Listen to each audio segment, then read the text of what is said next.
Okey, Assalamualaikum. Hai semua. Jom kita tengok lagi satu unit apartmen dekat Kota Baru. Tadi kita tengok apartmen yang sama tetapi yang tu menghadap sungai, boleh melihat ketenangan. Tapi yang ni kita tengok kesibukan bandar. Okey, ni ada kampung dekat sini dan ni sekolah Chonghua jenis kebangsaan Cina. Ni sekolah agama dekat sini. Sana tu bandar, semua tu yang kita tengok bangunan-bangunan tinggi tu semualah apartmen, kondo dan high rise yang ada dekat Kota Baru. Okey, yang belah sana jalan kita nak ke PCB dan sebagainya. Okey, jom kita masuk ke dalam. Kita tengok dulu master bedroom dia. Okey, this one is master bedroom. Master bedroom pun sama menghadap kesibukan bandar dan di sini ada toilet dia.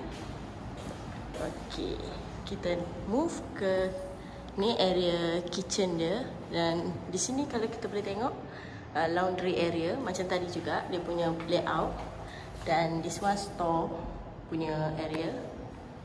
Okay. Boleh simpan barang dekat situ dan kita tengok pula bilik yang kedua dekat sini.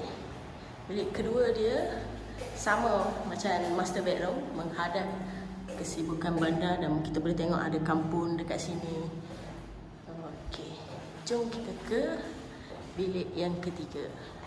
Ni bilik yang terakhir. Ni dia guna vinyl floor dekat bawah.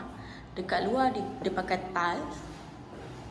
Okey, ada tingkat dekat sini. Memang boleh saya katakan ventilation dekat sini memang very well. Okey, ni the last one is toilet dia lah. Toilet dia pun luas Dia punya tiles pun sampai ke ceiling. Memang menarik.